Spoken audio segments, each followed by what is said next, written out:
ప్రముఖ కాంట్రాక్టరు మన జలేందర్ రెడ్డి గారు, అదేవిధంగా జిల్లా జెడ్పీ వైస్ చైర్మన్ మాజీ, అదేవిధంగా పిసిబి మెంబర్ ఠాకూర్ బాలాసింగ్ గారు, రాజేందర్ గారు, ఇక్కడ వచ్చేసి అందరూ చాలా మంది రావడం జరిగింది.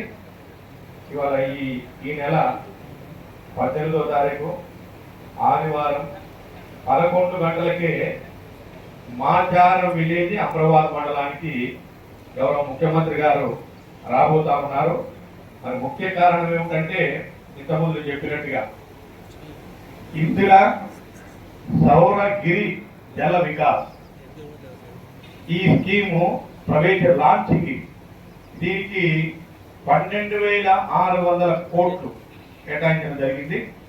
దాదాపుగా 6,10,000 మంది రైతులకు బెనిఫిట్ జరగబోతా ఉంది.